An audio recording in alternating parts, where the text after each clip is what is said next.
Hello everybody! Today I'm going to be reviewing City of Bones by Cassandra Clare.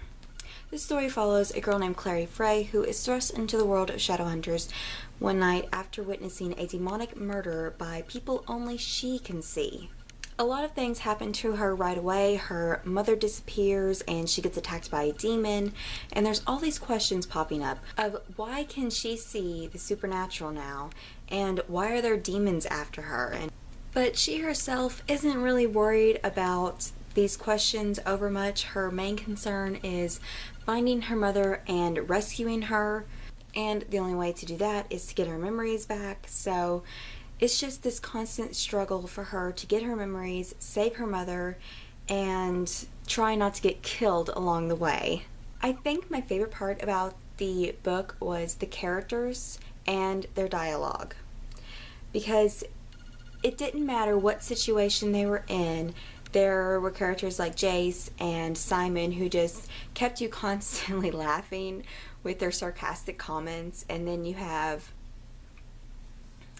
Alec, who is sort of conflicted and he really hates Clary, and we don't understand why until later on in the book. Then we have Isabel, and I have to admit I didn't really like Isabel's character, I guess because I had already seen the movie and I pictured her as that, and then I read the book after that and it's like, wow, it's like a complete 180. And it wasn't the fact that, you know, she was comfortable with her body that I disliked or anything like that. It was just the way she acted around Clary. It was like she, it seemed like there was just a lot of tension between them, and I didn't really like that. It took me a little while to understand why she was so tense around Clary and not so much Simon, and that made me understand her character better. So I did end up liking her later on, but in the beginning I really just didn't like her.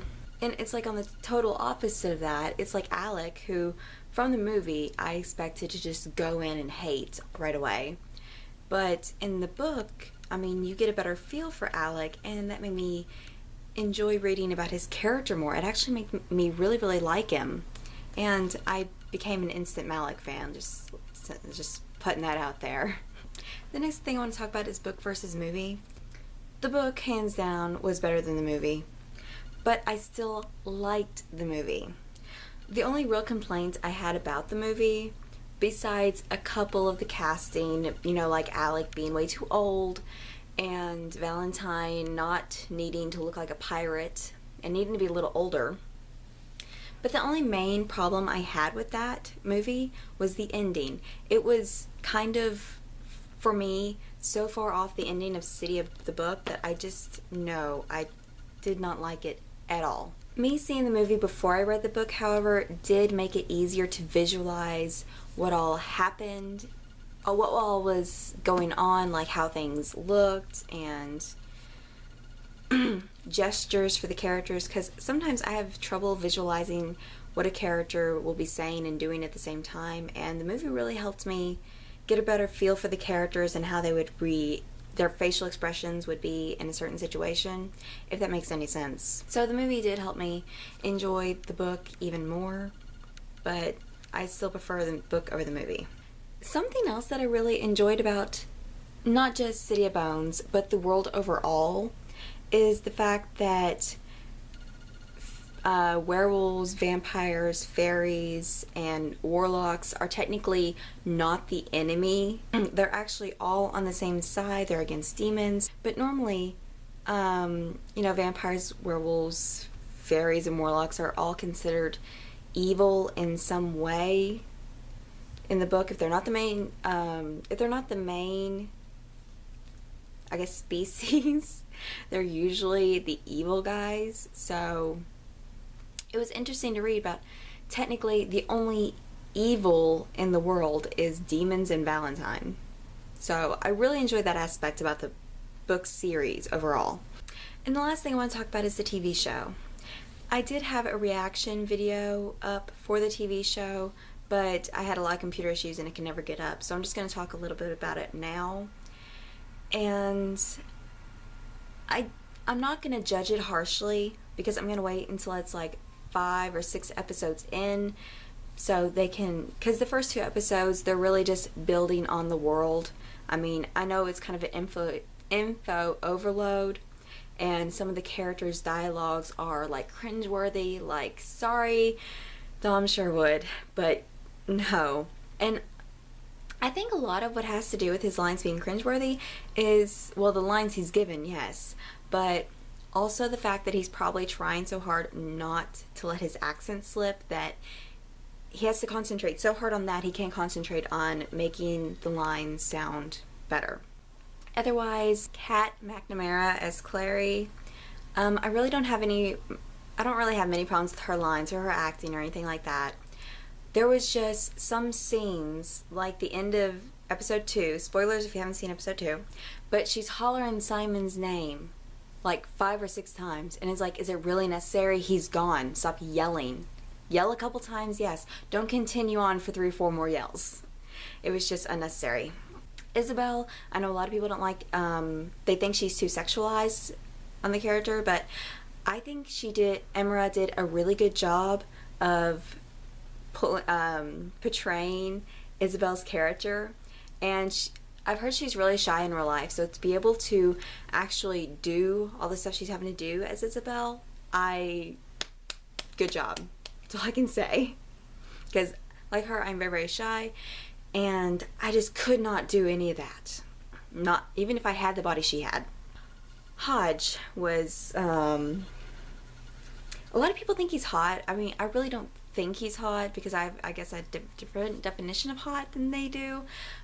But I really was expecting an old man, and that's kind of what they needed, because no way he could have been in the circle 20-some years ago. He's supposed to be the same age as Valentine, which I love the actor for Valentine. I cannot remember his name. Valentine's character really just scared the crap out of me, and I did not want to meet him in a dark alley. Where Hodge, on the other hand, it's like, no, I don't have much to say about him right now. Magnus, I really like Magnus' character. Some people thought he needed to be more flamboyant instead of a badass, but I like that about his character. Alec, I'm in love with his face. Matthew is just, whew. Sorry, moving on. But he portrays Alec so well to me. I mean, when I was reading City of Bones and City of Ashes before the TV show was released, that's how I was picturing Alec. As, you know, kind of standoffish with just these big puppy dog eyes.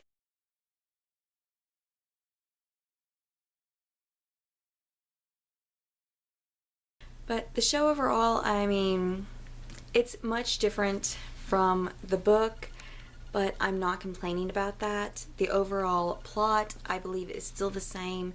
It's just they've changed things around so that they have more to work with, which any TV show is going to have to do. They cannot do a loyal book-to-screen adaptation, and even if they could, I don't think they would want to, because then all the people that read the book, nothing is going to surprise them. It's not going to be anything new.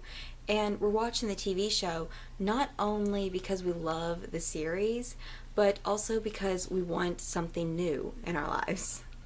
I'm glad they didn't make the TV series word for word what was in the book, because I would have been really dissatisfied with it then, and I think just starting a clean slate, like they have for Luke, where they give him a new job and everything, I didn't really understand that very much, but I'm guessing that opens the doors so they can bring in more demonic stories into the picture, like filler episodes, I guess, between the main plots of the book, which I'm okay with that. But getting back to the book overall, I freaking love this series. I do not know why I didn't pick it up sooner. I mean, I really cannot understand it, because I mean, I've known about these books since, you know, the TV show came out. I didn't know about it before that. But the TV show's been out since like 2013, I think. Yeah, I think that was round about when it came out. And I should have picked it up then, because this, I feel, is going to be a big part of my life now. It's right up there with Harry Potter to me. And I have a feeling I'll It won't be like Harry Potter where I could read the whole series, every year, but I probably will reread this at least once every couple of years because it is just that good. It only took me 3 days to read this book, which I didn't have anything to do anyways, but I normally cannot make myself just sit down and read a book unless I really, really like it. Once I finished reading City of Bones and City of Ashes and the TV show came out, I found myself looking for every little scrap of detail that I could about the book series. I mean, and I've spent a lot of time here recently, just on the internet alone, looking for all these bundles of information of stuff that I didn't know before, without spoiling myself for the later books. Which I did spoil myself a little bit for one of the books, I believe. It's something that happens to Alec and Magnus later on in their life, and I'm not sure exactly what book that comes in, so, and I'm not going to say it. But I was spoiled for that yesterday while I was snooping around trying to find stuff, and yeah, not such a good idea. If you haven't read this book series, I highly recommend that you do. It's just taking up a big part of both my brain and my heart right now, and I have a feeling that it's going to stay on my favorite series list. I have not even finished the series yet, and it's already up there. And I just love the series so, so much right now. I love not only the plot, but the characters. I feel like I have a connection with them because we get to know them a lot in these books. It's not just one character's point of view. You get to see all of them. Not enough of Malik, in my opinion.